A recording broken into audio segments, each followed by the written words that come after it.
The global automotive industry is in the middle of a transformation, one that's being shaped by shifting consumer demand, geopolitical tensions, and the rapid rise of electric vehicles. Nowhere is this clearer than in Southeast Asia, where traditional vehicle sales are declining and Chinese EV makers are setting up shop at an unprecedented pace. But with the US eyeing new tariffs, or maybe not, India emerging as a potential growth market, and Southeast Asia navigating complex market dynamics, automakers must make critical strategic decisions. We are joined today by Hirotaka Uchida, a partner at Arthur D. Little, to discuss the role of Thailand as an EV hub and India's potential as the next frontier. We'll explore the impact of trade barriers, the readiness of Southeast Asia for mass EV adoption, and the race between China and India for automotive dominance. Before we get to that, let's have a quick word from our sponsor. Before we jump in, let's thank the sponsor of this episode, Dr. Tech. Dr. Tech can help you build your e-commerce store and start selling quickly online and on social media in just a few days. And Dr. Tech stores are gorgeous, modern, and responsive. They are fully customizable and simple to use. Dr. Tech stores have hundreds of included optimizations that will help you sell more online, and a support team that can answer all of your questions. With Dr. Tech, there are no hidden costs, no commissions on sales, no add-ons to buy. Everything is included in one simple subscription. So go to hellodr.tech/ATP to get a free trial and start building your store. You can find the link in the description below. Also, Dr. Tech is offering a special deal to the listeners of the Asia Tech podcast. After your free trial, you can get your first full month for only $1. To get this deal, simply type ATP into the live chat and they will send you a special promo code. Thanks again to Dr. Tech for sponsoring, and now let's get back to the show. Let's talk about cars. Okay. So Japan essentially invented the mass market hybrid car with the Prius, and if my memory is correct, that was in 1997, so a long time ago. But are the Japanese car makers now losing the EV, the electrical vehicle battle, to Chinese companies like BYD and NIO? Are they? Yes. Yes. The Chinese players or BV players are quite the new entrants into the overall or the traditional automotive industry. Right. Whilst the traditional or traditional companies like Japanese OEMs or European OEMs, Right. the American OEMs, they have still the kind of assets or legacy, which is ICE. So their way was to transitioning towards electrified step by step. Right. But so this is not the kind of technology war. I think this is the more like the battle in between the traditional companies and the new entrants. Right. Right. And so in a few years ago, the BEV, it was a big trend, and Chinese player, mostly Chinese player, getting the share in everywhere in global.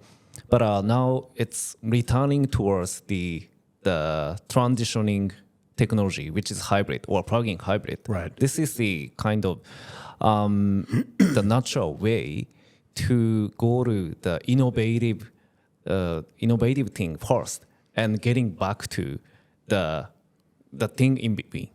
So this is the so now is the kind of time to go back to come back to that kind of transitioning.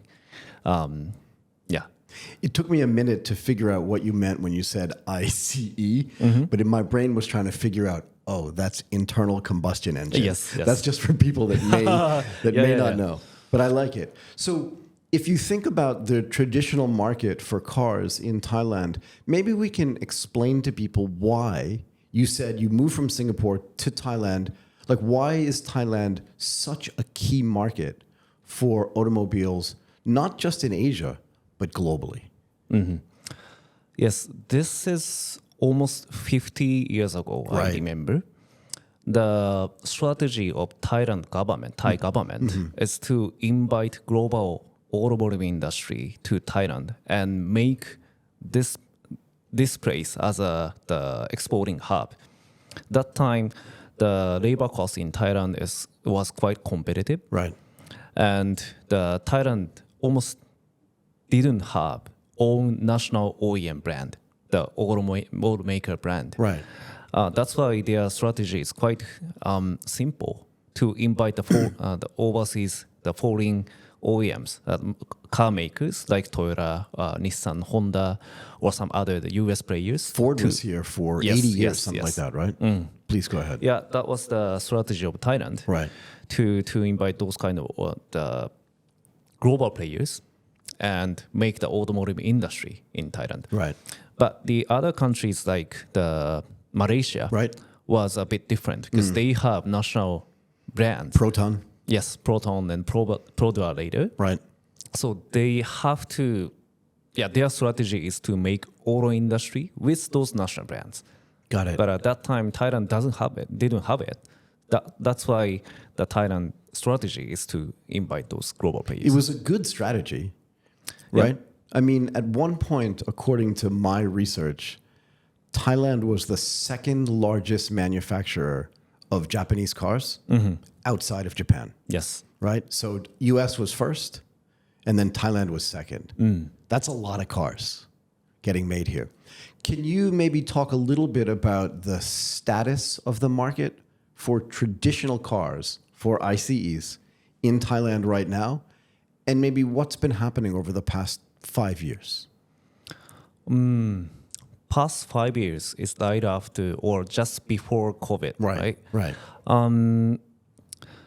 Yes, the Thailand auto market, the peak was in 2012. Oh, wow. That's a long time ago. Yes, long time ago. Go ahead. That was because of the huge incentive of the first car buyer. By the government. Yes. Right. So the government gave an incentive to first-time car buyers in Thailand and said, we'll give a tax discount or some kind of discount, right? Yes. Go ahead. So that time, the new car sales in Thailand was more than million. 1.2 million a year. That's a lot of cars. That's almost double of the one in this year. Oh my. Okay, go ahead. Yeah. So since then, because of the huge incentive at that time, the new car sales is declining, even before COVID. Okay. Okay. So, and Thailand or global, the older market hit COVID. Right. So the way the Thai government is to kind of revamp from that kind of slowdown, economic slowdown, right, because of the COVID, their strategy is to invite new entrants, which is Chinese players. Got it.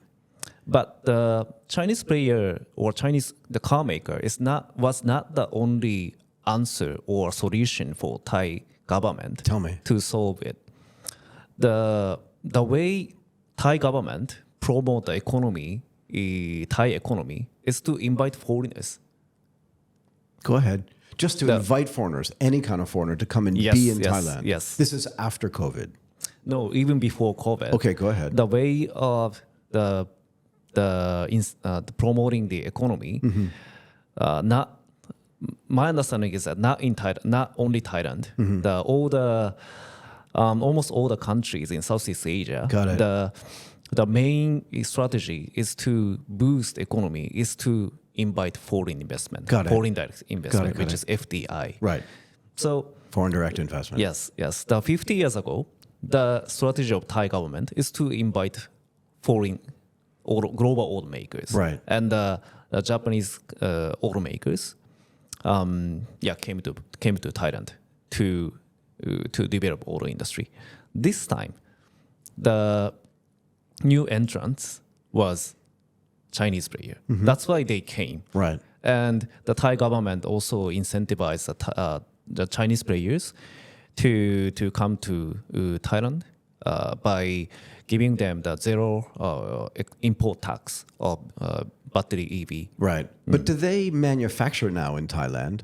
Yes, that's the kind of next phase of Thai government Okay. to create the auto industry. Right. So as as I said, 50 years ago, the Japanese automaker came. Okay. That time, the Thai government strategy is quite similar. Invite first with lower tax. Right.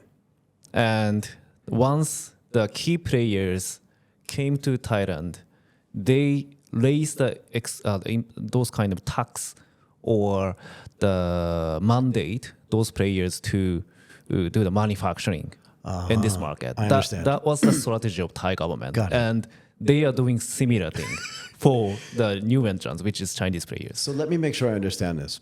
50 years ago, the Thai government said, we want to import Japanese cars into Thailand from Japan with no import tax or some import tax. Yeah. But just to Very make them low popular. import tax. Just to make them popular, right? And make the auto market. Right, and to build an auto market here. Yes. And once that happened, then they said, maybe you should manufacture here.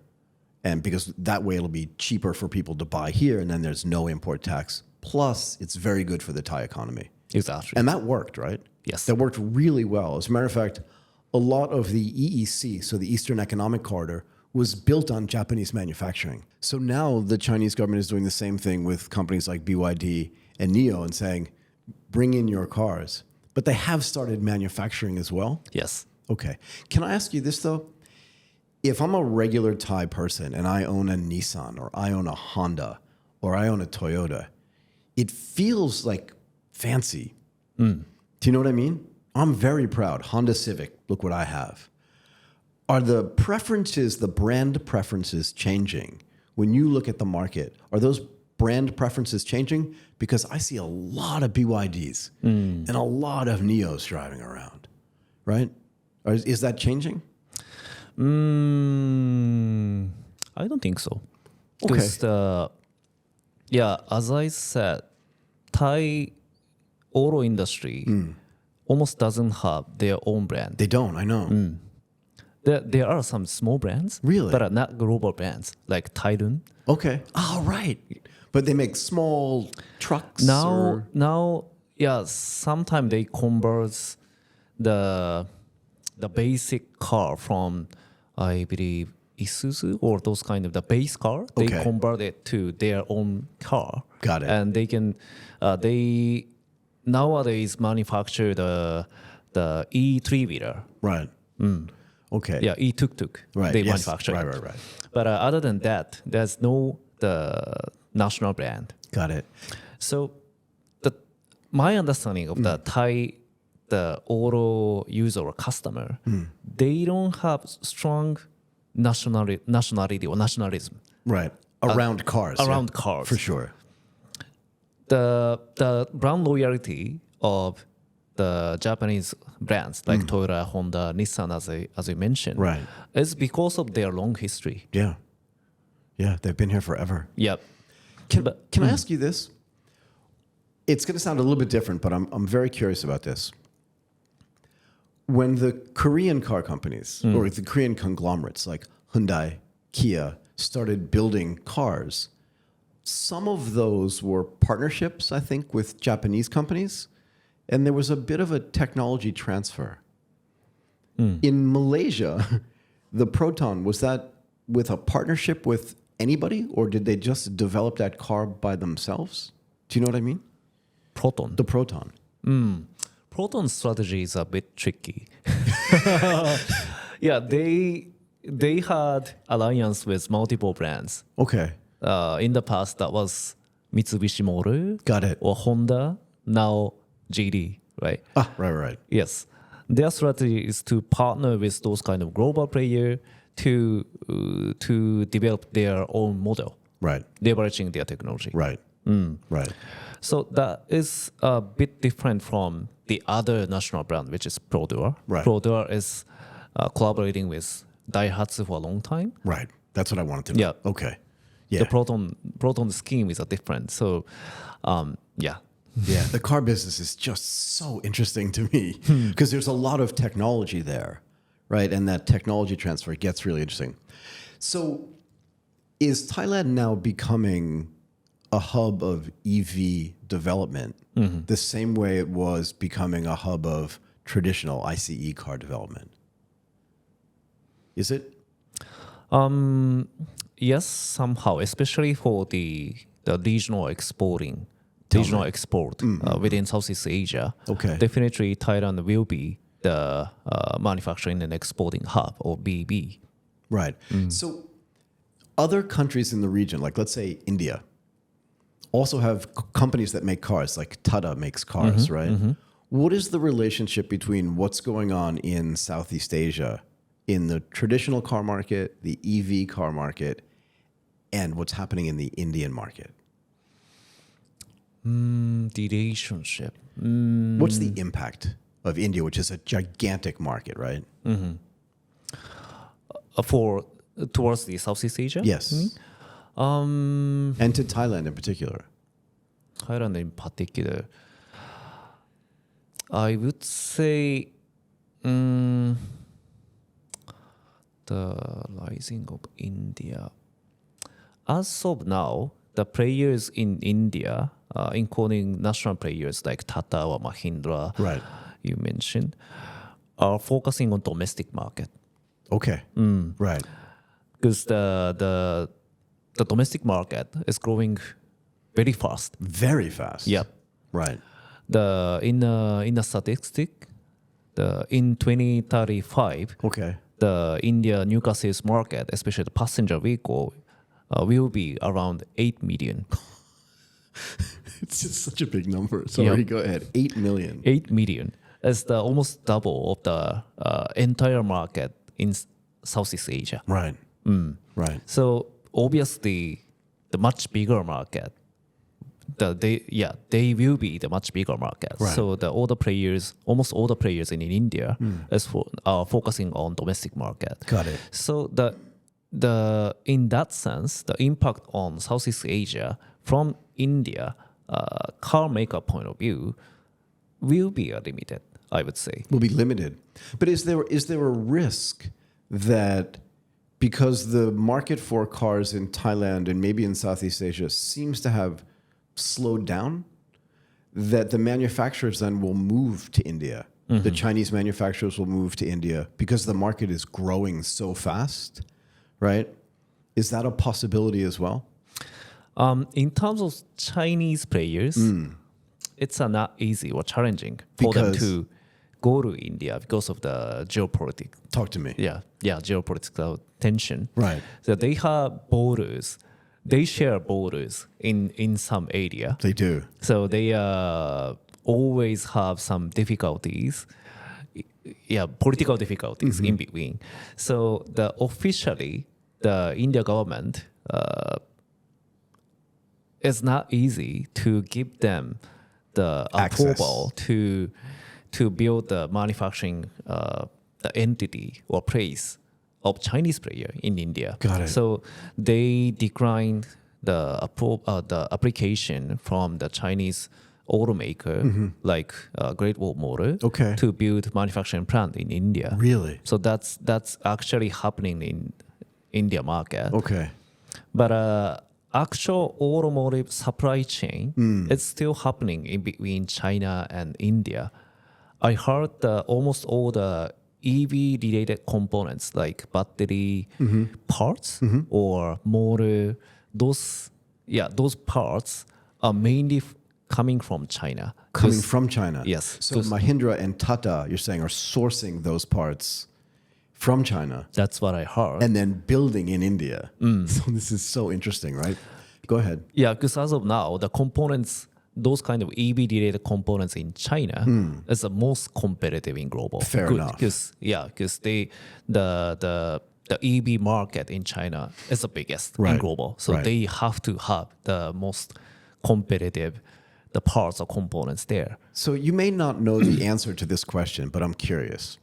If the Indian market is 8 million vehicles yearly, how big is the Chinese market? The peak was 27 million. Okay. I remember. So 3.5 times as big. Yes. But the populations are about the same size. Yep. Right. So that means that the growth in India could just be explosive.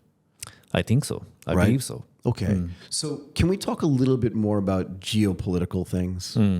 So with the recent elections in the United States and the U.S. kind of maybe reshaping its geopolitical ties globally, what is the impact on the car markets globally, right? Because for the longest period of time, and we talked about this earlier, Japanese car companies make a lot of cars in the United States, in Kentucky, in Tennessee, Yep. lots.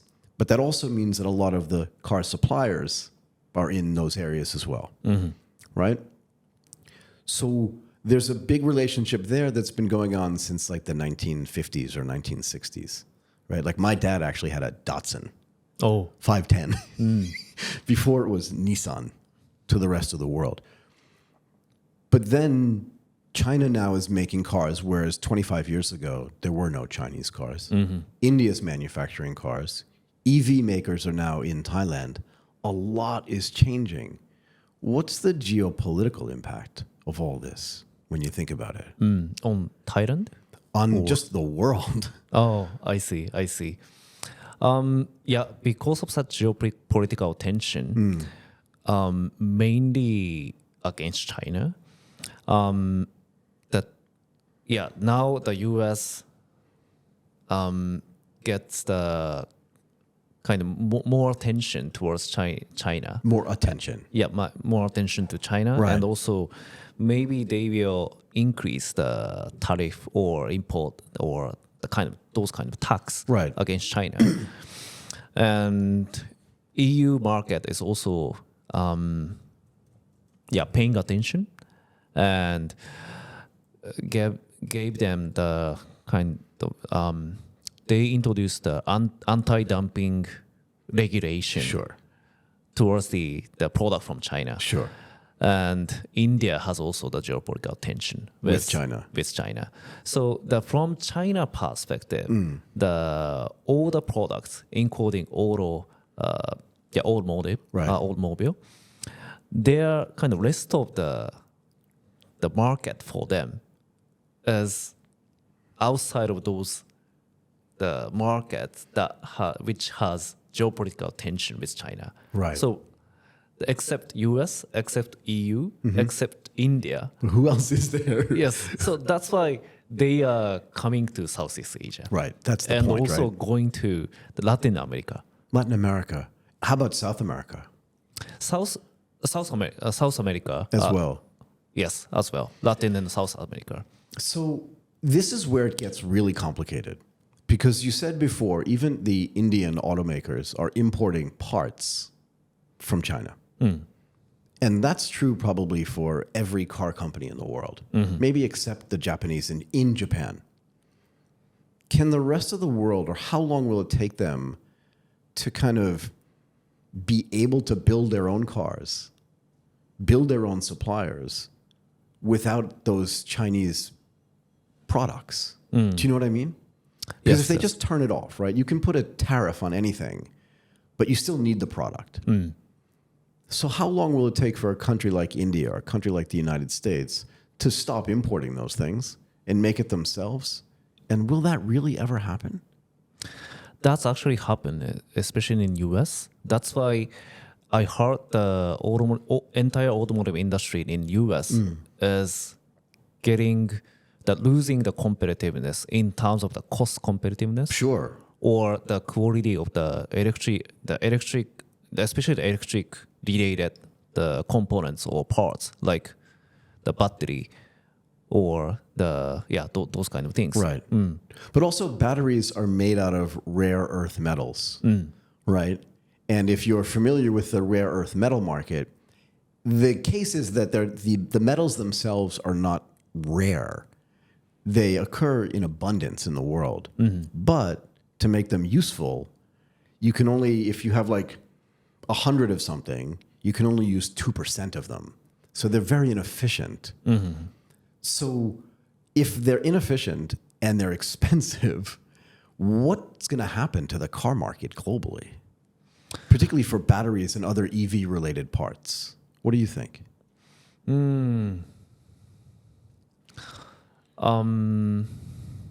Yes, the rare metal is quite the energy intensive kind of product. Very. That's why, and also the way to extract the exact rare earths Right. need kind of labor incentive process Right. as well. Right. So that's why those kind of the competitive labor cost and competitive energy, electricity is necessary to be competitive to produce those kind of rare metal. Right. So that's why the Chinese investors invest a lot into the kind of rare metal producing markets or countries, like the countries in Africa or Indonesia, Right. or those kind of markets. And China is one of the biggest suppliers Exactly. of rare earth metals. I actually had a conversation with an Indian company. I have another show that I do called India Game Changer. And one of the companies that came on the show talked to me about building motors, electric motors, that don't have rare earth metals. That was just fascinating to me. You don't have to say anything about it. I just thought it was really interesting.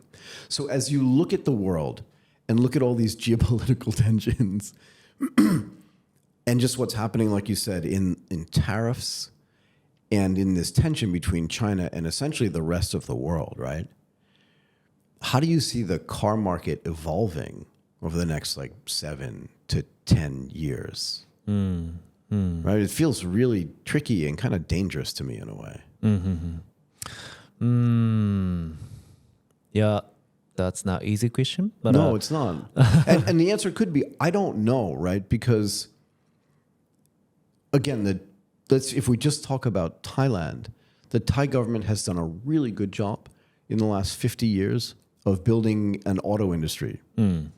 But now it feels a little bit uneasy in a way, right? Because they're moving away from the Japanese makers, moving towards the Chinese makers.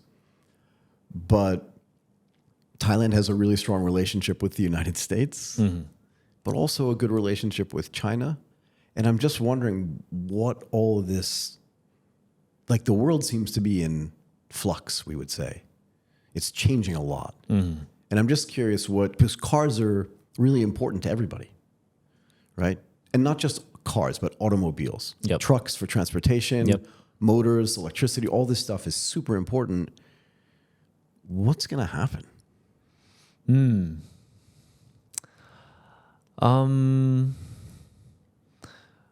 Yeah, what I can say is that automotive is quite a important product. Very. And yeah, for any of the market or any of the people Absolutely. in the world. So that should be evolving further. But as you mentioned, the supply chain is getting quite tricky. Very.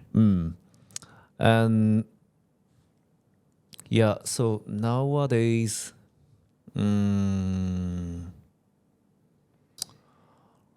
not easy question. do you think, so let's change a little bit, but do you think the world is moving to an automobile market where the internal combustion engine is not going to go away, but that hybrid is going to kind of take over the market? That it's not just going to be all electric or all ICE, but there's going to be hybrid is going to be the way that most cars are made going forward. Is that what you think? Yeah, I think so. Yeah. Because the BEV is not the only solution The for what- everybody. The what solution? EV is not the only only solution. solution for everybody. Right. That could work in city center. Sure. Yep. Even in Europe, the people is getting understood that EV is not the only solution. Right. That works in the city center, but it doesn't work in elsewhere Because of the lack of infrastructure. right, the ability to charge your car, right? This is why the plug-in hybrid works, Yes. right? Yeah. So my wife owns a Prius, right?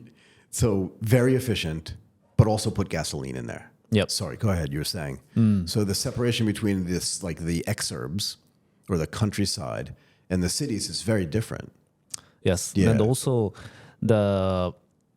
some customers outside of city center prefer the heavier vehicle, Right. like a pickup truck. Yep.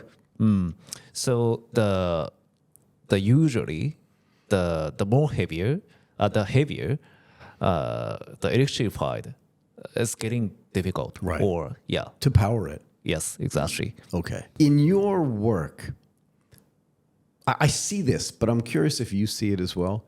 Do you see automobiles becoming more than just like moving vehicles and becoming platforms for other kinds of connected technology? Right? Like internet connectivity, information vehicles, all the data that's being gathered. Do you see them becoming more than just, I need to go to the supermarket or I need to just farm? But because now a hybrid EV can now gather all this data that a regular car in the past couldn't, that the automotive industry is going to change into kind of like a data industry as well. Does that make sense? Yes. Yes, the connected technology and the service based on such the data transaction Right. is getting popular, and that is utilized for the adjacent or relative the services or solutions like insurance. Yeah. But a huge kind of disruption or change could happen after autonomous comes. Tell me.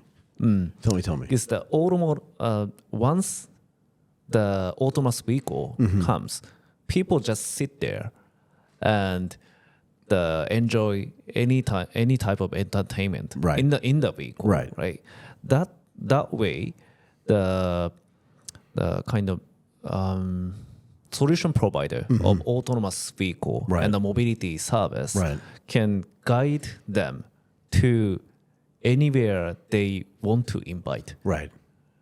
by incentivizing them to discount the charge of ride hailing. Right. So in that way they can invite them to any of the destination like amusement park, Right. shopping center. Right. Leveraging such kind of the solution or services. So I've been having these thoughts for the last like 5 or 6 years. Because the first order impact is interesting, right? So discounts and things like this, or the impact on insurance and data. Very interesting. But how about the next impact? Like connectivity and throughput has to be so much wider. The bandwidth has to be so much wider. Because now most people in the car are not using connectivity. Maybe on their phone, but that's 5G and that's not going to change. But once you're doing nothing in the car, then the car itself becomes a receiver for information. So if the window becomes like a stock trading application, or the back window becomes a movie screen for your kids, right? Or just television and advertising, and you can get usage-based insurance in real time in your car. The impact on the telcos, because of bandwidth, is going to be huge as well. Yes. Right? So are there other innovations that we can see in the automotive market that are going to impact that stuff? Yes, I believe so. Tell me. And as I said, that impacts on the kind of destination side a lot, because they can invite the customer Right. of ride-hailing user or autonomous vehicle user. Right. So the vehicle could be like a kind of one of the channel for those kind of the service providers. I think so.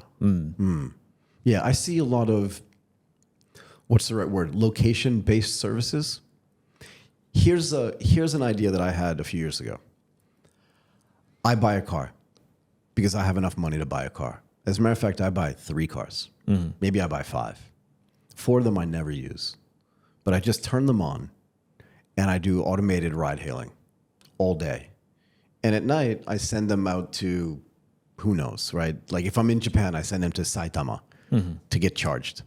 And they charge overnight, and then at 7 o'clock in the morning, they turn back on, and somebody can order it. I have my own car, which I drive to work. And as soon as I get out, I turn it on for ride hailing. And when I want to go home, I turn it off at 6 o'clock at night. It comes and picks me up, and I go home. So now my car has become a money-making thing for me as opposed to a depreciating asset. Do you see that as a possibility as well? And if that's the case, then you have places like Saitama or cities outside of Bangkok becoming parking lots and charging centers, and then maybe shopping centers as well. That's what I mean. Like, is that possible too from an innovation standpoint? Yes, that's actually happening, especially for commercial vehicle. Really? Yep. Where? Yep. In China or some kind of FS, that's happening in other markets. Okay. Yeah, like I believe US. So as you mentioned, that kind of the sites outside of city center would be the center or hub for those autonomous vehicle ride hailing. That's actually happening. So that time, some sort of the location or hub is quite important. Like so the real estate company or logistic company are now getting interested in that kind of business or location. Right. Not just using it for the logistics hub. Right. They can also use it for the ride hailing or autonomous vehicle hub. So those kind of the site outside of city center could be those kind of hub of any type of the vehicles or logistics. Right. So I'll let you go in a second. It's been a really interesting conversation. But I want to ask you, has there ever been a more exciting time to be in the car business or related to the car business because of all these new technological changes that are happening? What do you think? Has there ever been a better time to be in this business? You mean the autonomous vehicle? The automobile business, being an analyst of the automobile business, it's just so exciting to see. 10 years ago, 15 years ago, nothing was really changing. But now it's just like everything's getting turned upside down. It's just exciting, no? Yes.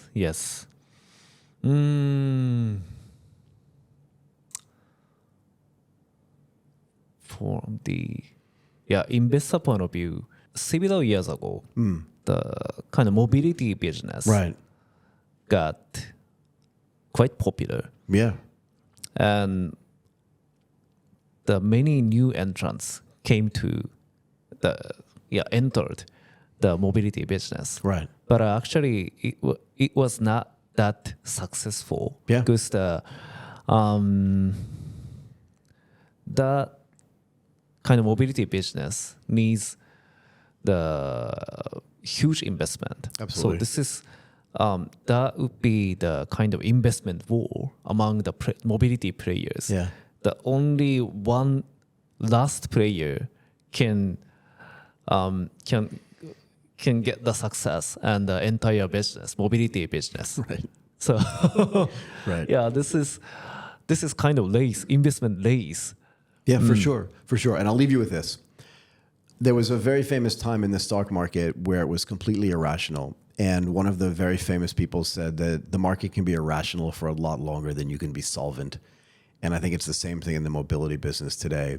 You can have a lot of irrational investments in that business, but the big players can be irrational a lot longer than the smaller players can be solvent. I really want to thank you for doing this today. Hirotaka Uchida, a partner at Arthur D. Little. Fascinating conversation on cars, Thailand, EVs, mobility. Thank you so much for your time today. Thank you so much.